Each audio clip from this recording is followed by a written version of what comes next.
Mis hijos me dijeron que no me respetaban porque no era su verdadero padre, así que dejé de actuar como uno y se arrepintieron amargamente. Antes de comenzar la historia, comenta aquí abajo desde qué ciudad estás viendo este video. No olvides suscribirte al canal y dejar tu like. Buena historia a todos. El sol comenzaba a descender sobre el Mediterráneo, tiñendo el cielo de Barcelona con tonos anaranjados y dorados que se reflejaban en los edificios modernistas de l'Eixample. Mateo Alonso observaba el espectáculo desde la ventana de su modesto apartamento, con una taza de café en la mano y la mirada perdida en el horizonte. A sus 35 años, su vida transcurría entre el trabajo en la empresa de construcción y las tardes solitarias, una rutina predecible que le proporcionaba cierta estabilidad, pero que le dejaba un vacío difícil de ignorar. Aquella mañana de primavera, Mateo había decidido desayunar en la pequeña cafetería cerca del Parque de la Ciutadella, desviándose de su camino habitual hacia la oficina. Un cambio insignificante en su rutina que, sin embargo, alteraría el curso de su existencia para siempre. ¿Puedo sentarme aquí?, preguntó una voz suave. Todas las demás mesas están ocupadas. Mateo levantó la mirada y se encontró con unos ojos color avellana que lo observaban con cierta timidez. Una mujer joven de cabello castaño recogido en una coleta improvisada sostenía un café en una mano, mientras con la otra sujetaba a una niña pequeña que apenas podía mantenerse en pie. «Por supuesto», respondió Mateo apartando su periódico. «Gracias, soy Lucía y ella es Sofía», dijo señalando a la pequeña que lo miraba con curiosidad. «Mi hijo mayor, Adrián, está en aquella mesa con sus libros. Tiene 4 años y ya insiste en tener su propio espacio». Mateo sonrió al ver al niño concentrado en un libro de ilustraciones, con una expresión seria impropia de su edad. «Parece muy maduro para su edad». «Ha tenido que crecer rápido», respondió Lucía con un deje de tristeza. «Su padre, mi marido, era militar.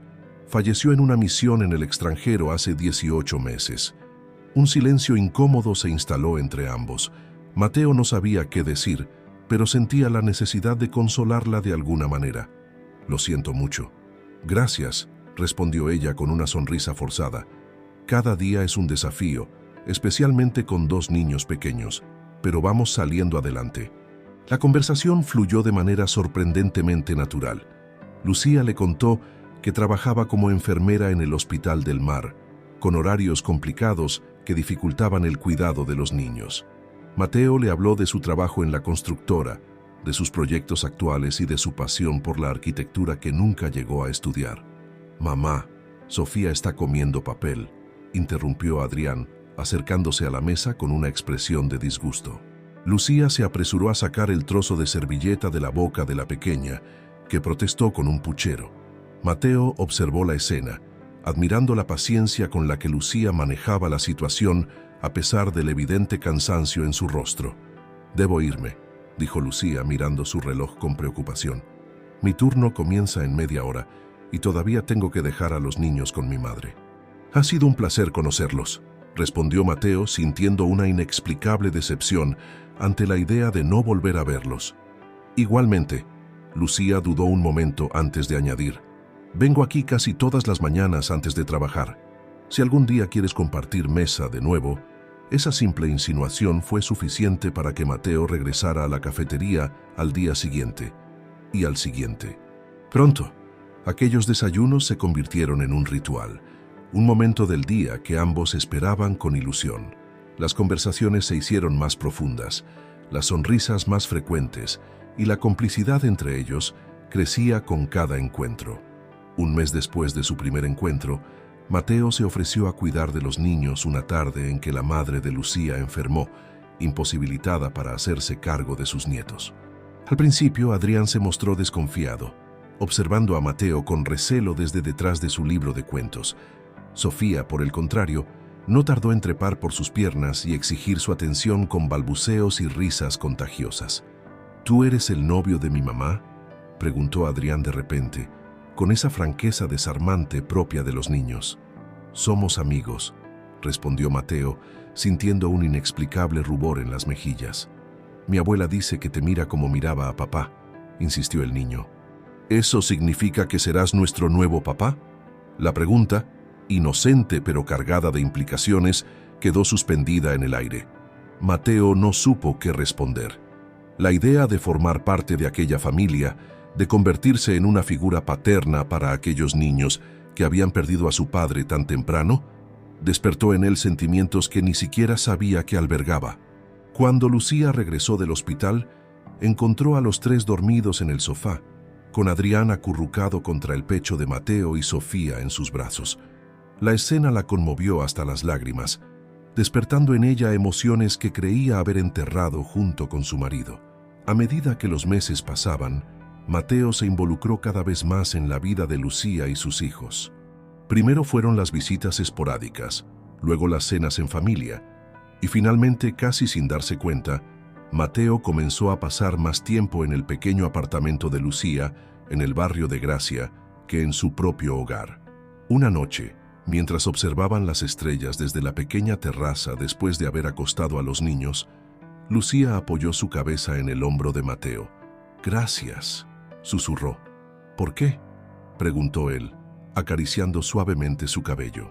«Por entrar en nuestras vidas cuando más te necesitábamos, por tratar a mis hijos como si fueran tuyos, por hacerme sentir que podemos ser felices de nuevo». Mateo sintió un nudo en la garganta. Él también había encontrado en aquella familia improvisada algo que no sabía que buscaba: un propósito, un sentido de pertenencia, un hogar. «Te quiero, Lucía», dijo con voz ronca, «y quiero a tus hijos como si fueran míos». Ella lo miró con ojos brillantes. «Entonces, quédate con nosotros. Sé parte de nuestra familia. Mis hijos necesitan un padre y yo necesito a alguien que me ayude a llevar esta carga, alguien que me mire como tú lo haces». No fue una propuesta de matrimonio convencional, pero para ambos significó un compromiso tan profundo como cualquier promesa ante el altar. Esa noche, bajo el cielo estrellado de Barcelona, Mateo tomó una decisión que cambiaría su vida para siempre. Convertiría el bienestar de aquella familia en su prioridad absoluta. Lo que no podía imaginar es que aquel compromiso, nacido del amor más sincero, le llevaría años después a enfrentar la traición más dolorosa, por parte de aquellos a quienes más quería proteger. El destino, caprichoso y a veces cruel, ya había puesto en marcha los engranajes que transformarían su devoción en amargura, su entrega en resentimiento y su amor incondicional en una lección sobre el verdadero valor del respeto. Los primeros rayos del alba se filtraban por las persianas entreabiertas, cuando Mateo ya estaba en pie, preparando el desayuno mientras revisaba mentalmente la agenda del día. Habían pasado casi 12 años desde aquella noche en la terraza, y su vida se había transformado por completo. El apartamento en Gracia había quedado pequeño para la familia, por lo que ahora vivían en una casa más amplia en el barrio de Horta, con un pequeño jardín donde Sofía, ya con 13 años, cultivaba flores con la misma dedicación que ponía en sus clases de violín. «Buenos días, papá». La voz de Adrián, todavía adormilada, sorprendió a Mateo. «Buenos días, campeón», respondió con una sonrisa, sirviéndole un vaso de zumo de naranja recién exprimido. «¿Listo para el examen de matemáticas?». El chico asintió mientras se frotaba los ojos. A sus 16 años, era ya casi tan alto como Mateo, con el mismo cabello oscuro y la misma intensidad en la mirada que había heredado de su madre. Verlo crecer había sido uno de los mayores privilegios de la vida de Mateo.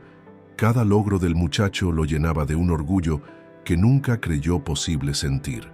«¿Podrás venir a mi partido esta tarde?», preguntó Adrián, atacando con apetito las tostadas. «Es la semifinal del campeonato escolar. No me lo perdería por nada del mundo», respondió Mateo. «He cambiado mi reunión para poder estar allí a tiempo». La sonrisa de Adrián fue toda la recompensa que necesitaba. Durante años, Mateo había organizado su vida laboral en torno a los horarios de los niños. Había rechazado ascensos que implicaran más viajes, había ajustado sus horarios para poder asistir a las funciones escolares, a las competiciones deportivas, a las clases de música, todo ello sin lamentarse ni un solo día, convencido de que cada minuto dedicado a aquella familia valía más que cualquier éxito profesional.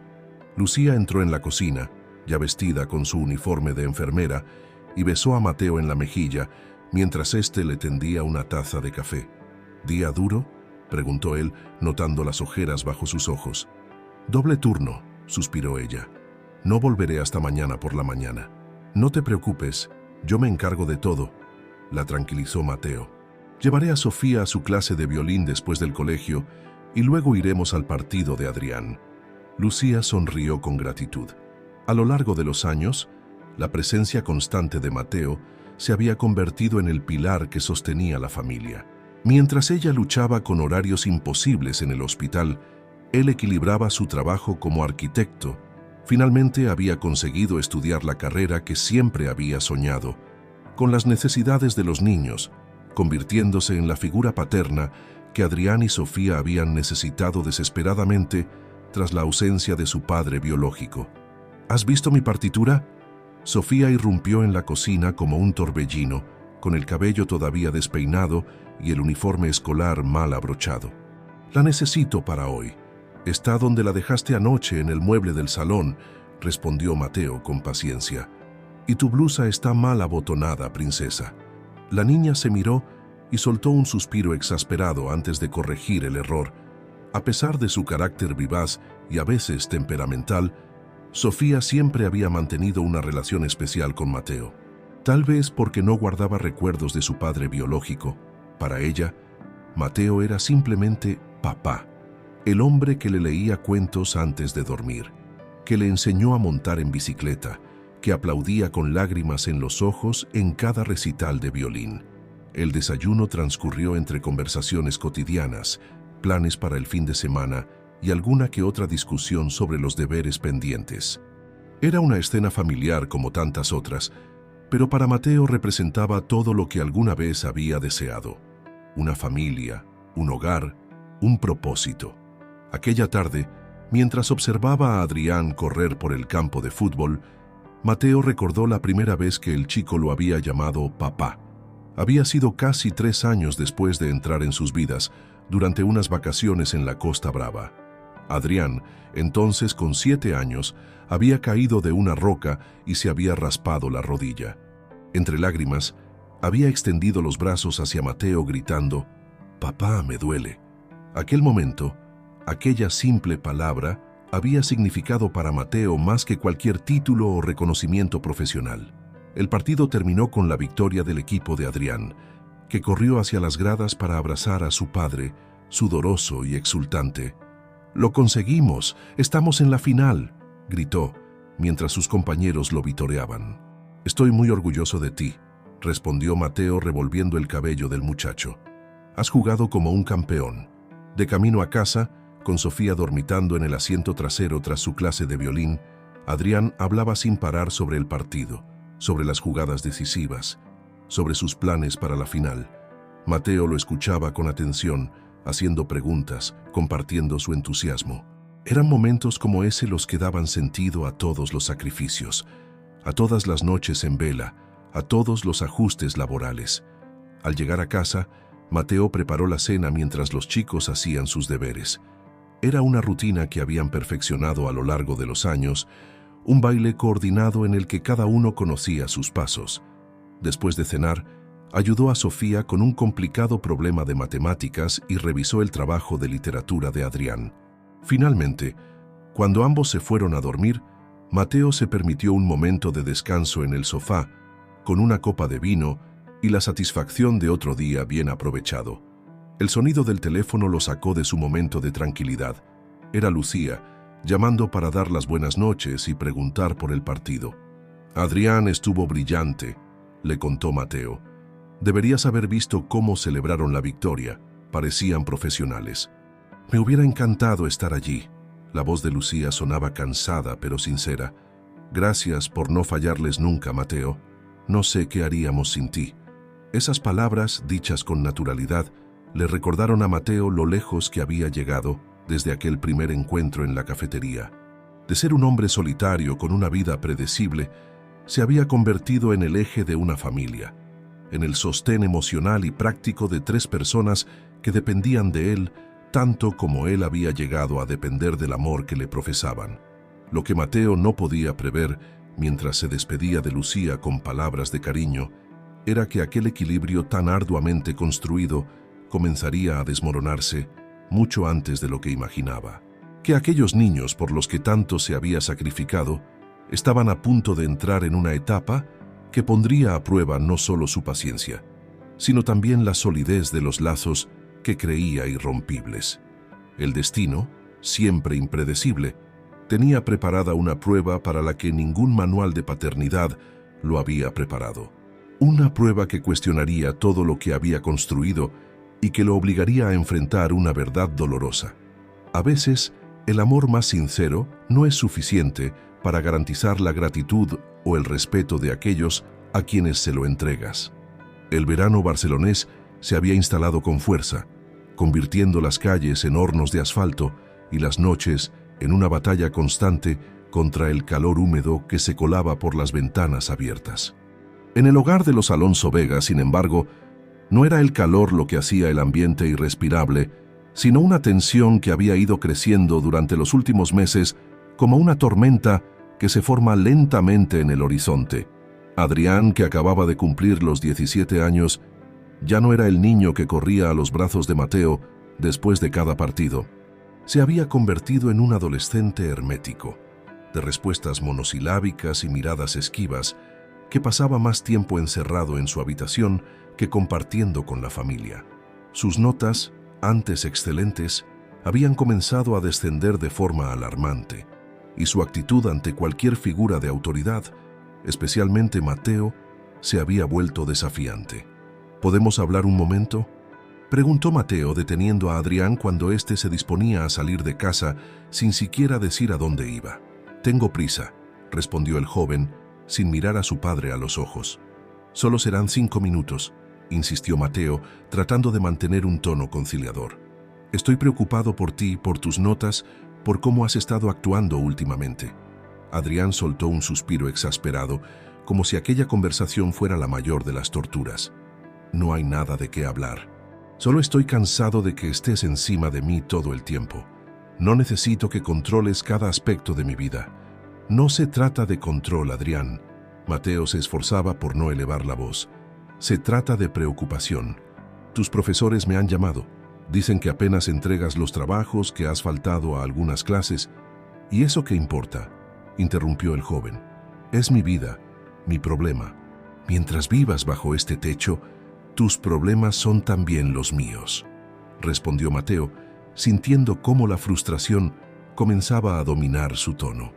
«He sacrificado mucho para darte una buena educación, para que tengas oportunidades que yo no tuve. No voy a permitir que lo tires todo por la borda por esta actitud rebelde». La mención de los sacrificios pareció encender algo en los ojos de Adrián, una chispa de resentimiento que Mateo nunca antes había visto. «Nadie te pidió que te sacrificaras», espetó el joven. «Nadie te pidió que entraras en nuestras vidas y te hicieras el héroe». Aquellas palabras golpearon a Mateo como un puñetazo en el estómago. ¿Era así como Adrián veía sus años de dedicación? ¿Como una imposición no solicitada? Antes de que pudiera responder, Sofía apareció en el pasillo. A sus 14 años, también ella había comenzado a mostrar signos de rebeldía, aunque de una forma menos frontal que su hermano. Sus cambios de humor eran tan impredecibles como una tormenta de verano, y su relación con Mateo, antes tan cercana, se había enfriado notablemente. «¿Qué pasa?», preguntó la adolescente, mirando alternativamente a su hermano y a su padre. «Nada nuevo», respondió Adrián con sarcasmo. «El de siempre tratando de controlar nuestras vidas». «No le hables así a tu padre», intervino Lucía, que acababa de llegar del hospital y había escuchado el final de la discusión. «Él no es mi padre». Las palabras de Adrián cayeron como piedras en un estanque, creando ondas de tensión que se extendieron por toda la casa. «Mi padre era un héroe, un militar que dio su vida por su país. No este intruso que apareció de la nada y se cree con derecho a dirigir nuestras vidas». El silencio que siguió a aquella declaración fue tan denso que parecía tener peso propio. Mateo sintió que algo se rompía dentro de él, una grieta profunda en los cimientos de todo lo que había construido durante aquellos años. «Adrián, no puedes hablarle así», dijo Lucía, pero su voz carecía de la firmeza necesaria para imponer autoridad. «¿Por qué no? Es la verdad», insistió el muchacho.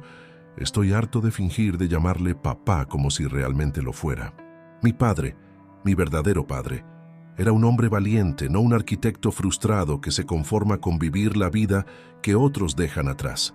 Cada palabra era como un cuchillo que se clavaba en el corazón de Mateo. Sabía que la adolescencia era una etapa difícil, que los jóvenes buscaban su identidad a través del conflicto con las figuras de autoridad, pero aquello iba más allá de una simple rebeldía adolescente.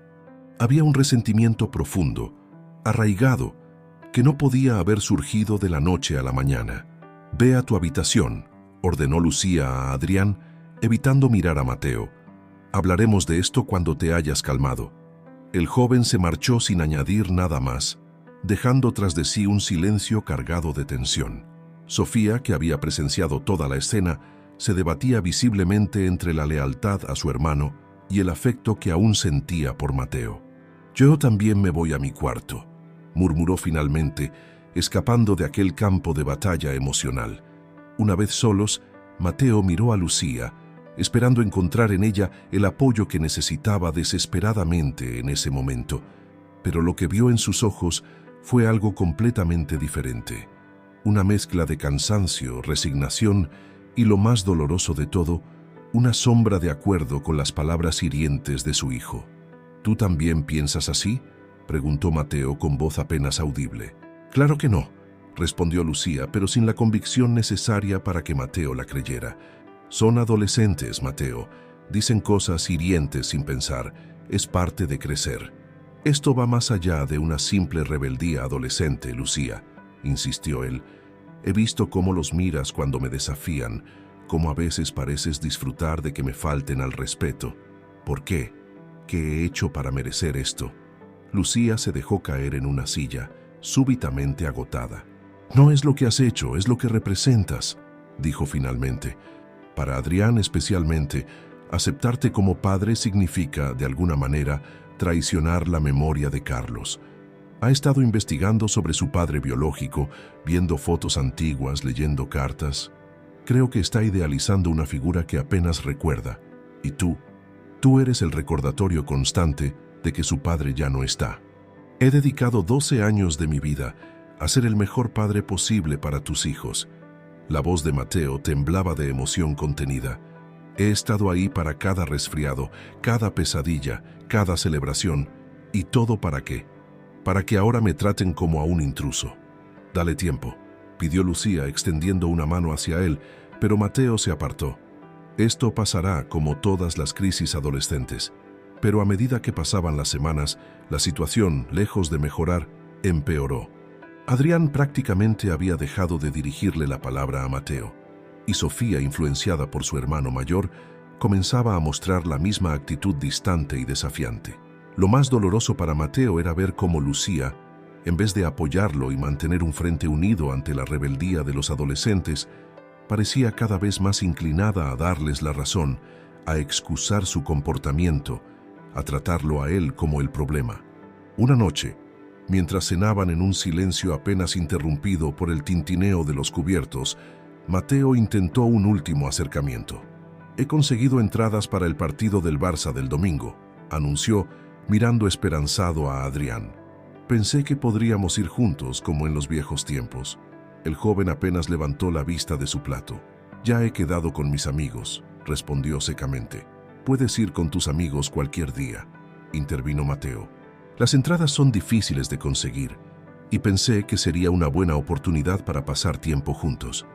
«No necesito que compres mi tiempo», espetó Adrián. «No soy un niño al que puedas comprar con regalos. No se trata de comprar nada». La paciencia de Mateo estaba llegando a su límite. «Se trata de intentar reconectar contigo, de recuperar algo de lo que teníamos antes». «¿Y qué teníamos exactamente?». El tono de Adrián era cada vez más agresivo. «¿Una relación basada en la mentira? ¿En pretender que eres alguien que no eres?». «Ya basta», exclamó Mateo golpeando la mesa con el puño. «He soportado tus desplantes, tu falta de respeto, Pero esto se acabó. Mientras vivas bajo mi techo, me tratarás con el respeto que merezco. ¿Tu techo?, intervino Lucía con una frialdad que dejó a Mateo atónito. Esta casa la pagamos entre los dos, Mateo. No eres el único que trabaja aquí. Aquella traición, tan inesperada como dolorosa, fue la gota que colmó el vaso. Mateo se levantó de la mesa, incapaz de seguir en aquella farsa de cena familiar. Tienes razón, Lucía, dijo con voz controlada. No es mi techo, no son mis hijos, y parece que tampoco es mi familia. Quizás es hora de que todos asumamos esa realidad. La madrugada sorprendió a Mateo sentado en la terraza de la casa, contemplando las luces de Barcelona que parpadeaban a lo lejos. No había logrado conciliar el sueño después de la discusión durante la cena. Las palabras de Adrián seguían resonando en su mente, pero más dolorosa aún había sido la actitud de Lucía, su falta de apoyo, esa sensación de que, en el fondo, ella también consideraba su presencia como algo provisional, prescindible. El alba comenzaba a teñir el cielo de tonos rosáceos cuando Mateo tomó una decisión que llevaba tiempo gestándose en su interior. Si ellos no lo consideraban parte de la familia, él dejaría de comportarse como tal. Mantendría las obligaciones básicas, el techo, la comida, los gastos esenciales, pero retiraría todo aquello que iba más allá del deber: el apoyo emocional, los pequeños lujos, las atenciones especiales con las que siempre había intentado hacer felices a los chicos. Cuando Lucía se levantó para prepararse para su turno en el hospital, Mateo ya estaba en la cocina bebiendo un café en silencio. Sobre lo de anoche, comenzó ella, visiblemente incómoda. No hay nada que hablar, interrumpió él con una calma que no sentía. Ha quedado bastante claro dónde estoy en esta familia. Estás exagerando, Mateo. Lucía parecía más irritada que arrepentida. Los chicos están pasando por una etapa difícil, y tú, en vez de comprenderlos, te lo tomas como un ataque personal. ¿Y no lo es?, respondió él. Adrián prácticamente me dijo que soy un intruso, y tú le diste la razón. Yo no dije eso, se defendió Lucía. Solo mencioné que la casa es de ambos, que no eres el único que contribuye aquí. No pretendía menospreciar todo lo que has hecho por nosotros. Mateo la miró fijamente, buscando en sus ojos alguna señal de que realmente lo apreciaba, de que valoraba los 12 años que habían compartido, pero solo encontró cansancio y una extraña resignación. Dime una cosa, Lucía, preguntó con voz queda. Si tuvieras que elegir entre ellos y yo, ¿a quién elegirías? La pregunta quedó suspendida en el aire. El silencio de Lucía fue más elocuente que cualquier respuesta. Mateo asintió lentamente, como si acabara de confirmar algo que ya sabía. No hace falta que respondas, dijo, levantándose para dejar la taza en el fregadero. Ya lo has hecho. A partir de ese día, Mateo implementó su plan con metódica precisión. Primero fueron las pequeñas cosas. Dejó de preparar los desayunos elaborados que tanto gustaban a los chicos, canceló la suscripción al servicio de televisión premium que principalmente usaban ellos, retiró el dinero extra que solía darles para sus salidas con amigos. Lucía apenas lo notó durante los primeros días, ocupada como estaba con su trabajo en el hospital y acostumbrada a que Mateo se encargara de todos esos detalles. Adrián fue el primero en protestar. Una tarde en que descubrió que su abono mensual para el gimnasio no había sido renovado. ¿Por qué han cancelado mi suscripción?, preguntó, irrumpiendo en el despacho donde Mateo trabajaba en un proyecto. Porque ya no la voy a pagar, respondió Mateo sin levantar la vista de los planos. Tienes 17 años, puedes conseguir un trabajo a tiempo parcial si quieres mantener tus lujos. ¿Qué? El joven parecía genuinamente sorprendido. Siempre has pagado mi gimnasio. Y siempre me has tratado con respeto, replicó Mateo mirándolo finalmente. Las cosas cambian, Adrián. Has dejado muy claro que no me consideras tu padre, así que he decidido dejar de actuar como tal. Seguiré proporcionándote techo, comida y educación, que es lo básico. El resto, bueno, ya no es mi responsabilidad. El rostro de Adrián pasó de la sorpresa a la indignación en cuestión de segundos. Se lo diré a mamá, amenazó. Adelante, respondió Mateo con una tranquilidad que desconcertó al joven. Pero dudo que pueda hacer mucho al respecto. Su sueldo apenas cubre la hipoteca y los gastos esenciales. Esa misma noche, La confrontación se trasladó a la cena familiar, cuando Sofía descubrió que Mateo había cancelado también su clase particular de matemáticas. «No puedes hacer eso», protestó la joven. «Tengo un examen la semana que viene. Necesito esas clases». «Puedo ayudarte yo mismo con las matemáticas», ofreció Mateo. «O puedes usar los recursos gratuitos en Internet. Hay excelentes tutoriales». «No es lo mismo», insistió Sofía, con lágrimas de frustración asomando a sus ojos. «Mamá, dile algo». Lucía, que hasta ese momento había observado la escena con incredulidad, intervino finalmente. «Mateo, ¿qué estás haciendo?», preguntó con una mezcla de confusión y enfado. «No puedes simplemente retirar todo el apoyo a los chicos porque estés molesto por una discusión». «No estoy retirando el apoyo esencial», respondió él con calma. «Solo estoy ajustando mi contribución a la relación que tenemos». Adrián fue muy claro. «No soy su padre, y tú estuviste de acuerdo, así que he decidido tomar nota y actuar en consecuencia». «Esto es ridículo». Lucía parecía cada vez más exasperada. «Estás actuando como un niño». «No, Lucía». La voz de Mateo era firme pero serena. «Por primera vez en muchos años, estoy actuando como un adulto que se respeta a sí mismo. He dedicado 12 años a ser un padre para tus hijos, a sacrificar mis propias necesidades por el bienestar de esta familia. Y lo he hecho con gusto, porque creía que éramos una unidad, que mi papel aquí era valorado.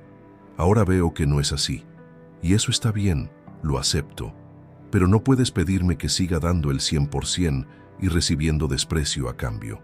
El silencio que siguió a sus palabras fue denso, cargado de emociones contradictorias. Adrián miraba su plato, evitando el contacto visual con cualquiera.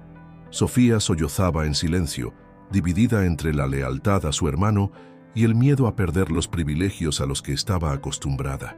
Y Lucía observaba a Mateo como si de repente no lo reconociera, como si el hombre con el que había compartido su vida durante más de una década se hubiera transformado en un extraño ante sus ojos. A medida que pasaban las semanas, la nueva dinámica familiar se consolidaba. Mateo mantenía su palabra, proporcionaba lo esencial, pero nada más. Ya no llevaba a Sofía a sus clases de violín, sugiriendo que podía tomar el autobús. Ya no compraba las zapatillas de marca que Adrián solía exigir, ofreciendo alternativas más económicas. Ya no organizaba las sorpresas de cumpleaños elaboradas, ni los fines de semana en la Costa Brava que antes eran tradición familiar. La estrategia de Mateo, lejos de propiciar una reflexión en los adolescentes, pareció avivar su resentimiento. Empezaron los pequeños actos de venganza. Objetos de Mateo que aparecían misteriosamente dañados, comentarios cada vez más hirientes, incluso algunas amenazas veladas durante discusiones especialmente intensas.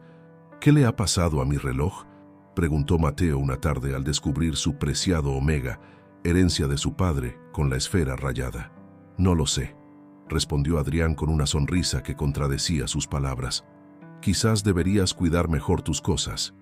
Mateo observó al joven, reconociendo en su mirada un desafío, una provocación deliberada. En ese momento, algo cambió dentro de él. La tristeza y la decepción que había sentido hasta entonces se transformaron en una determinación fría y calculada.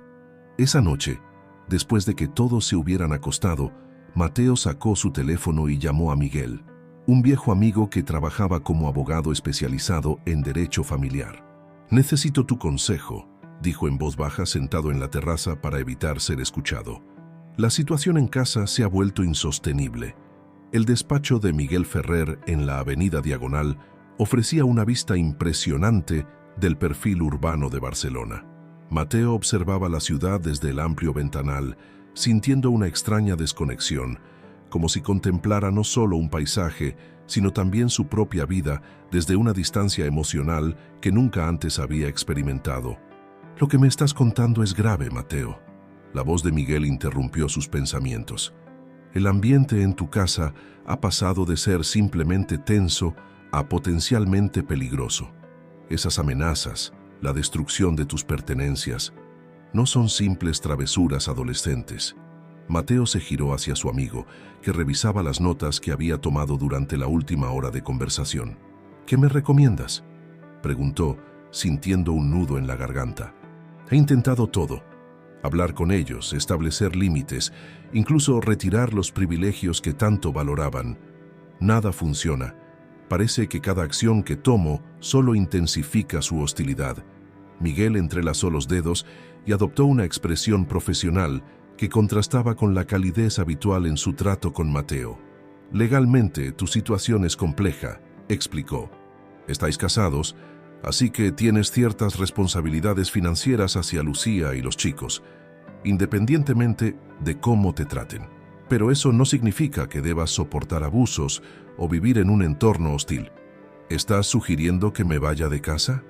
La idea, aunque había cruzado por su mente en innumerables ocasiones durante los últimos meses, seguía provocándole una profunda angustia. Estoy sugiriendo que te protejas, matizó Miguel. Y para ello, necesitas documentar todo lo que está sucediendo. Aquella tarde, siguiendo el consejo de su amigo, Mateo compró un cuaderno que comenzó a utilizar como diario de incidentes. Cada desplante, cada amenaza, cada objeto dañado quedaba meticulosamente registrado con fecha, hora y contexto. También instaló discretamente una pequeña cámara en su despacho, después de que su ordenador apareciera misteriosamente con el disco duro formateado. La situación en casa, lejos de mejorar, continuaba deteriorándose. Una noche, Mateo regresó del trabajo para encontrar que alguien había entrado en su armario y había cortado las mangas de varias de sus camisas favoritas. Cuando confrontó a la familia durante la cena, nadie admitió ser responsable. Tal vez deberías contratar un detective, sugirió Adrián con sarcasmo. O quizás es una señal de que no eres bienvenido aquí. Mateo miró al joven, reconociendo en sus ojos un desafío abierto, una provocación deliberada. ¿Es eso lo que quieres, Adrián?, preguntó con una calma que sorprendió incluso a sí mismo. ¿Que me vaya? Sería lo mejor para todos, respondió el adolescente, sosteniendo su mirada. Nunca has encajado realmente en esta familia. Ya basta, Adrián, intervino Lucía, pero su tono carecía de verdadera convicción. ¿Por qué?, desafió el joven a su madre. Sabes que es verdad. Desde que empezó con toda esta actitud de «si no me respetáis, no os mantendré», todo ha sido un infierno. Estábamos mejor antes de que apareciera. Mateo observó el intercambio con una sensación de irrealidad. ¿Realmente había sido él quien había iniciado el conflicto, como insinuaba Adrián? ¿O estaba presenciando una reescritura de la historia, un intento de convertirlo en el villano de una narrativa que él había vivido de manera completamente diferente? Vosotros no sabéis cómo era antes. La voz de Sofía, que hasta entonces había permanecido en silencio, sorprendió a todos. No recordáis lo difícil que era para mamá, lo sola que estaba. No necesitamos que nos lo recuerdes, replicó Adrián con impaciencia. Y tampoco necesitábamos que él viniera a salvarnos, como si fuéramos una obra de caridad.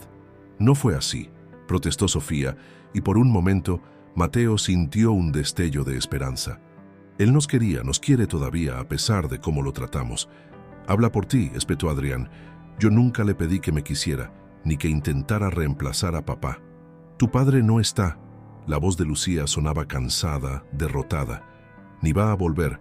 Y Mateo ha sido bueno con nosotros, a su manera. A su manera, repitió Adrián, imitando sarcásticamente el tono de su madre. ¿Te refieres a controlar cada aspecto de nuestras vidas? ¿A pretender ser quien no es? Mateo había escuchado suficiente. Se levantó de la mesa sin una palabra y se dirigió a su despacho, donde permaneció hasta altas horas de la noche, trabajando en un proyecto que le permitía mantener la mente ocupada, alejada del dolor que amenazaba con asfixiarlo. Cuando finalmente fue a acostarse, encontró a Lucía despierta, esperándolo. «Lo siento», dijo ella, aunque no especificó por qué exactamente se disculpaba. «Los chicos están pasando por un momento difícil». «Llevan pasando por un momento difícil casi un año, Lucía», respondió Mateo, demasiado agotado emocionalmente para mantener su fachada de calma. «Y tú has tomado partido. No conmigo, no con la persona que ha estado a tu lado durante 12 años, sino con ellos, incluso cuando sabes que están siendo injustos, crueles incluso. Son mis hijos». La respuesta surgió automática, como un reflejo condicionado. Tengo que protegerlos. ¿Protegerlos de qué?, preguntó Mateo, genuinamente perplejo. De un hombre que los ha querido como propios. De alguien que ha estado ahí para cada momento importante de sus vidas. ¿O estás protegiéndolos de las consecuencias de sus propias acciones? Lucía no respondió, evitando su mirada. Mateo comprendió entonces que no habría respuestas esa noche, ni probablemente nunca. Las líneas se habían trazado claramente. Él estaba solo en esta batalla. Durante las semanas siguientes, Mateo intensificó su estrategia de documentación, siguiendo al pie de la letra los consejos de Miguel. Fotografiaba sus pertenencias dañadas, grababa discretamente las amenazas y provocaciones, guardaba capturas de pantalla de los mensajes cada vez más hostiles que Adrián le enviaba desde el otro extremo de la casa. El adolescente había pasado de la pasividad agresiva a una hostilidad declarada, creando un ambiente tan tóxico que Mateo comenzaba a temer por su propia seguridad física. Una tarde, al regresar inesperadamente temprano del trabajo, Mateo encontró a Adrián y dos de sus amigos hurgando en su despacho. Los jóvenes, sorprendidos infraganti, reaccionaron con una agresividad que dejó a Mateo momentáneamente paralizado. «¿Qué hacéis aquí?», preguntó bloqueando la puerta para evitar que escaparan. «Este es mi espacio privado, lo sabéis perfectamente». «Buscábamos un cargador», respondió uno de los amigos de Adrián, evitando mirar a Mateo a los ojos. «En los cajones de mi escritorio, supongo», replicó Mateo con sarcasmo, «donde guardo mis documentos personales». «No seas paranoico», intervino Adrián, cruzándose de brazos en una postura desafiante. «No hay nada tuyo que nos interese». Pero Mateo había visto la carpeta de documentos abierta sobre el escritorio, carpeta que él siempre dejaba cuidadosamente ordenada en el segundo cajón. La invasión de su privacidad, la violación de su espacio personal, fue la gota que colmó el vaso. Esa noche, mientras toda la familia dormía, Mateo se encerró en su despacho y comenzó a preparar meticulosamente su salida. Contactó con una agencia inmobiliaria para buscar un apartamento pequeño. Habló con su banco para reorganizar sus finanzas y, siguiendo el consejo de Miguel, preparó los documentos necesarios para iniciar el proceso de divorcio. La decisión, por dolorosa que fuera, trajo consigo una extraña sensación de paz. Por primera vez en meses, Mateo sintió que recuperaba el control de su vida, que escapaba de un ciclo de abuso y manipulación que lo estaba destruyendo lentamente. El plan era sencillo pero efectivo. Encontraría un lugar donde vivir, prepararía todos los documentos legales con la ayuda de Miguel y cuando todo estuviera listo, se marcharía sin aviso previo, dejando tras de sí no solo los papeles del divorcio, sino también todas las evidencias que había recopilado sobre el comportamiento abusivo de la familia. Mientras esperaba que se concretara el alquiler del apartamento que había visitado el día anterior, Mateo mantuvo las apariencias en casa. Continuó yendo al trabajo, asistiendo a las comidas familiares e incluso intentando establecer conversaciones civilizadas con los chicos, aunque estos respondieran con monosílabos o directamente lo ignoraran. Lucía parecía cada vez más distante, como si presintiera que algo estaba a punto de cambiar, pero no quisiera enfrentarlo. En ocasiones, Mateo la sorprendía mirándolo con una expresión que no sabía interpretar. ¿Nostalgia? ¿Remordimiento? ¿O simplemente cálculo, evaluando qué perdería cuando él finalmente se fuera? Una noche, mientras revisaba los últimos detalles de su plan, Mateo encontró entre sus documentos una vieja fotografía que había olvidado que existía. En ella, Adrián, con apenas 7 años, lo abrazaba con fuerza tras ganar su primer partido de fútbol escolar. La sonrisa del niño, la adoración en su mirada, contrastaba dolorosamente con el desprecio que ahora le mostraba el adolescente en que se había convertido. Por un momento, Mateo dudó. Estaba haciendo lo correcto. No habría otra forma de resolver la situación, de recuperar aunque fuera una fracción de lo que alguna vez habían sido como familia. Pero entonces recordó las amenazas, los objetos destruidos, las humillaciones constantes. Recordó la pasividad de Lucía, su complicidad tácita con el comportamiento abusivo de sus hijos, y supo, con una certeza, que atravesaba el dolor como un rayo de claridad, que no había vuelta atrás. 3 días después, recibió la llamada que esperaba. El apartamento estaba listo, podía mudarse cuando quisiera. Esa misma tarde, mientras todos estaban fuera, Mateo empacó disimuladamente algunas de sus pertenencias más personales y las trasladó al nuevo lugar. Nadie notó la ausencia de aquellos objetos, un detalle que solo confirmó lo invisible que se había vuelto para aquella familia a la que había entregado 12 años de su vida. El momento de la verdad se acercaba, y Mateo se preparaba para dar el paso definitivo, consciente de que una vez que saliera por aquella puerta, nada volvería a ser igual. La mañana que Mateo eligió para su partida definitiva, amaneció con uno de esos cielos despejados que hacen de Barcelona una ciudad luminosa, incluso en otoño. Se despertó antes del alba, observando por última vez el perfil dormido de Lucía, preguntándose en qué momento exacto habían comenzado a convertirse en extraños que compartían una cama. Con movimientos silenciosos, se vistió y preparó un café que bebió de pie junto a la ventana de la cocina, contemplando el jardín donde tantas barbacoas familiares habían celebrado, donde había enseñado a Sofía a montar en bicicleta, donde Adrián había practicado incansablemente sus regates antes de convertirse en el capitán del equipo escolar. Recuerdos que ahora parecían pertenecer a otra vida, a otro Mateo, uno que todavía creía en finales felices.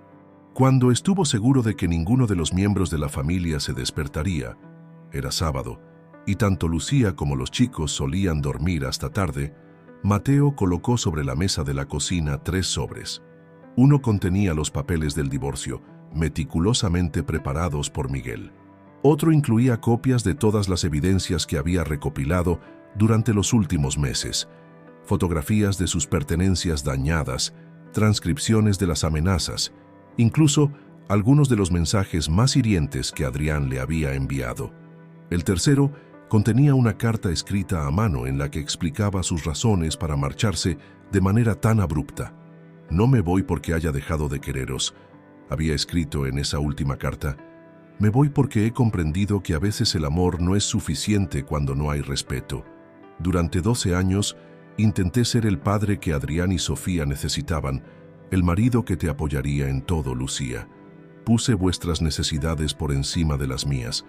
Renuncié a oportunidades profesionales. Ajusté cada aspecto de mi vida para encajar en la vuestra. Y lo hice con gusto, porque creía que estábamos construyendo algo valioso juntos. Pero en el último año me habéis demostrado que para vosotros soy prescindible, un intruso cuya principal utilidad era económica. No puedo seguir viviendo así, en un hogar donde me siento como un extraño, donde cada día es una nueva humillación. Me merezco algo mejor. Todos nos lo merecemos». Una última mirada a la casa que había sido su hogar durante tantos años, y Mateo cerró silenciosamente la puerta tras de sí. La sensación al subir a su coche era contradictoria. Un peso enorme se había levantado de sus hombros, pero también sentía un vacío en el pecho, como si una parte vital de sí mismo hubiera quedado atrás, atrapada entre aquellas paredes que habían presenciado tanto amor y, últimamente, tanto desprecio. El apartamento que había alquilado en el barrio del Born era pequeño pero luminoso, con techos altos y un balcón que daba a una placita tranquila. Las pocas pertenencias que había trasladado durante los días previos apenas ocupaban espacio en aquellas habitaciones vacías que ahora representaban su nueva vida. Mateo se sentó en el único sillón que había comprado, sintiendo el silencio envolvente, tan diferente del caos constante de la casa familiar. Pasó el primer día en una especie de limbo emocional, esperando ansiosamente y a la vez temiendo la llamada que sin duda llegaría cuando Lucía descubriera los sobres. Pero el teléfono permaneció extrañamente silencioso. Ni Lucía ni los chicos intentaron contactarlo. Una confirmación más de que su presencia en aquella familia había sido mucho menos significativa de lo que él había imaginado. Cuando finalmente sonó el teléfono, ya entrada la noche, Mateo sintió un sobresalto. El nombre de Lucía parpadeaba en la pantalla. Durante un segundo interminable, dudó si responder, pero finalmente deslizó el dedo sobre la pantalla. «¿Cómo has podido hacernos esto?». La voz de Lucía sonaba temblorosa, una mezcla de rabia y desconcierto. ¿Marcharte así, sin una palabra, dejando solo unos papeles fríos? Te dejé una carta, respondió Mateo, sorprendido por la calma en su propia voz. Y no fue sin una palabra. Llevo meses intentando hablar contigo, explicarte cómo me siento, pero nunca quisiste escuchar. ¿Y esto es tu solución? ¿Abandonarnos? La palabra abandonar encendió algo en Mateo, una indignación que llevaba demasiado tiempo reprimiendo. No, Lucía, yo no os he abandonado. Vosotros me expulsasteis de vuestra vida mucho antes de que yo me fuera físicamente. Me convertisteis en un extraño en mi propia casa. Me humillasteis sistemáticamente, destruisteis mis pertenencias, amenazasteis mi integridad. ¿Y ahora pretendes hacerme sentir culpable por protegerme? El silencio al otro lado de la línea se prolongó tanto que Mateo llegó a pensar que Lucía había colgado. Cuando finalmente habló, su voz sonaba diferente, menos acusatoria, más vulnerable. Los chicos están conmocionados, dijo. Sofía no ha parado de llorar desde que encontramos tus cartas. Y Adrián está furioso, pero creo que también está asustado. Lo siento por ellos, respondió Mateo sinceramente. Nunca quise herirlos, pero tampoco podía seguir permitiendo que me hirieran a mí. Lo que ha estado sucediendo este último año no es normal, no es saludable, y tú lo sabes. ¿Qué vamos a hacer ahora? La pregunta sonaba casi infantil en labios de Lucía, la mujer que durante años había proyectado una imagen de fortaleza inquebrantable. Eso depende de vosotros, respondió Mateo. Yo he tomado mi decisión. Los papeles del divorcio son bastante claros. Seguiré contribuyendo económicamente con lo esencial hasta que Sofía cumpla la mayoría de edad, pero nuestra vida en común ha terminado. No hay posibilidad de... Lucía dejó la frase inconclusa, como si no se atreviera a formular la pregunta completa. ¿De volver? Completó Mateo. No, Lucía. Algunos puentes, una vez quemados, no pueden reconstruirse. Lo que ha pasado este último año ha sido demasiado doloroso, demasiado destructivo. Necesito sanar y no puedo hacerlo en un entorno donde no soy respetado. La conversación terminó poco después, dejando en Mateo una extraña sensación de ligereza. Por primera vez en meses, sentía que había recuperado el control de su vida, que ya no era un rehén emocional de una familia que lo consideraba prescindible. Los días siguientes transcurrieron en una especie de bruma para Mateo. Se concentró en organizar su nuevo hogar, en establecer nuevas rutinas, en reconectar con amigos a los que había descuidado durante los años de dedicación familiar. Poco a poco, comenzó a redescubrir aspectos de sí mismo que había relegado: su pasión por la fotografía, su gusto por las caminatas solitarias por la ciudad al amanecer, su interés por la cocina creativa. El despacho de arquitectura donde trabajaba se convirtió en un refugio. Se sumergió en proyectos que había pospuesto, propuso ideas innovadoras que sorprendieron a sus colegas e incluso aceptó una oferta para dar clases en la escuela de arquitectura, una oportunidad que antes había rechazado por no poder compaginarla con sus responsabilidades familiares. Aproximadamente 2 semanas después de su partida, comenzaron a llegar los mensajes. Primero de Sofía, breves y cautelosos. Hoy tuve examen de matemáticas, creo que me fue bien. La profesora de violín preguntó por ti. Mateo respondía con amabilidad, pero manteniendo cierta distancia emocional, una barrera protectora que se había prometido no volver a derribar. Adrián tardó más en dar señales de vida. Su primer mensaje, casi un mes después, fue típicamente críptico. El equipo perdió la final. El entrenador dice que nos faltó disciplina. No había disculpa, ni reconocimiento del daño causado, pero para quien conocía al adolescente, aquel mensaje era casi una bandera blanca, una tímida invitación al diálogo. Lucía, por su parte, había pasado de las llamadas cargadas de reproches a mensajes más prácticos, relacionados con cuestiones financieras o decisiones sobre los chicos. En ocasiones, entre líneas, Mateo creía detectar un anhelo, una nostalgia por lo que habían sido, pero quizás solo era su imaginación, su propio deseo inconsciente de que ella también sintiera la pérdida tan profundamente como él. Una tarde, aproximadamente 3 meses después de su partida, Mateo recibió una notificación de correo electrónico que lo dejó momentáneamente sin aliento. Era un mensaje de Adrián con un documento adjunto titulado «Para Mateo». Al abrirlo, descubrió que era una carta, sorprendentemente extensa y elocuente para alguien que siempre había sido tan parco en palabras. «No sé muy bien cómo empezar esto», había escrito el joven. «Supongo que un «lo siento» sería apropiado, pero parece insuficiente después de todo lo que te hice pasar. He estado hablando con un orientador en el instituto, intentando entender por qué actué como lo hice. Dice que parte de mi comportamiento podría explicarse por el miedo a traicionar la memoria de mi padre biológico, como si quererte a ti significara quererlo menos a él. Suena estúpido ahora que lo pongo por escrito, pero en mi cabeza tenía sentido entonces». Mateo tuvo que detenerse varias veces durante la lectura, abrumado por las emociones que aquellas palabras despertaban. Adrián continuaba explicando su proceso interno, cómo la idealización de un padre que apenas recordaba había evolucionado hacia el resentimiento, hacia el hombre que realmente había estado presente, que lo había criado día a día. Hablaba también de la influencia de algunos compañeros, de su propia inseguridad y finalmente del vacío que había dejado la partida de Mateo. «Las cosas no son iguales sin ti», confesaba hacia el final de la carta. «La casa se siente vacía y mamá está trabajando todavía más horas para compensar tu ausencia económica. Sofía ha dejado las clases de violín porque ya no podemos pagarlas.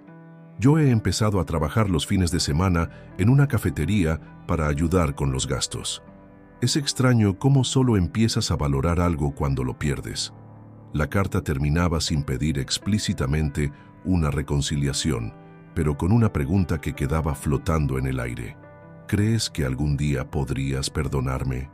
No para volver a como estábamos antes, entiendo que eso es imposible, pero quizás para empezar de nuevo, de alguna manera». Mateo no respondió inmediatamente. Necesitaba tiempo para procesar aquellas palabras, para examinar sus propios sentimientos.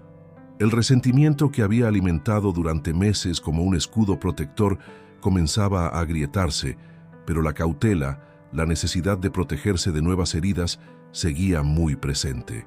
Finalmente, una semana después, envió una respuesta breve pero sincera. «Gracias por tu carta, Adrián. Significa mucho para mí saber que estás reflexionando sobre lo sucedido. El perdón no es algo que pueda forzarse. Creo que es un proceso, pero estoy dispuesto a dar pequeños pasos. ¿Te gustaría que nos viéramos algún día de la próxima semana? Podríamos tomar algo y hablar en persona».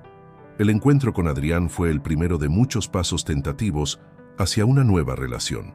Ya no era la dinámica padre-hijo que habían tenido durante años, sino algo diferente, más cauto, pero también más honesto en cierto modo. El joven había madurado notablemente en los meses de ausencia de Mateo, enfrentado a responsabilidades que antes no había tenido que asumir.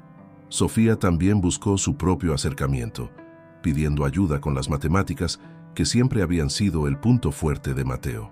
Esas sesiones de estudio se convirtieron en un ritual semanal, un espacio neutral donde podían reconectar sin la presión de expectativas familiares. Con Lucía, la situación era más compleja. El proceso de divorcio seguía su curso, frío y burocrático, un contraste doloroso con la calidez que alguna vez había caracterizado su relación. Se comunicaban principalmente por correo electrónico o a través de Miguel, evitando encuentros directos que pudieran reavivar heridas aún abiertas. 6 meses después de su partida, Mateo se sorprendió a sí mismo sonriendo al abrir la puerta de su apartamento. Ya no le parecía un espacio vacío y solitario, sino un refugio propio, un lugar donde podía ser auténticamente él mismo, sin temor al juicio o al rechazo. Había llenado las paredes con fotografías de sus nuevos viajes, pequeñas escapadas de fin de semana a lugares de Cataluña que siempre había querido visitar. Había retomado viejas amistades y forjado otras nuevas, ampliando un círculo social que durante años había quedado reducido a las relaciones familiares. Una llamada de Miguel interrumpió sus pensamientos. El abogado tenía noticias.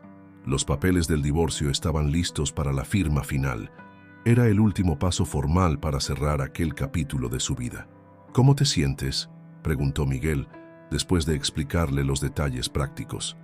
En paz, respondió Mateo tras un momento de reflexión. Triste por todo lo perdido, por supuesto, pero también en paz con mi decisión. Estos meses me han enseñado que puedo estar solo sin sentirme solo, que merezco respeto y consideración, y que a veces la decisión más difícil es también la más necesaria. El día de la firma coincidió con el aniversario de su primer encuentro con Lucía en aquella cafetería cercana al Parque de la Ciutadella, una ironía que no pasó desapercibida para ninguno de los dos cuando se encontraron en el despacho de Miguel. Ella parecía más delgada, con nuevas líneas de preocupación enmarcando sus ojos, pero también había en su mirada una resolución que Mateo no había visto en mucho tiempo.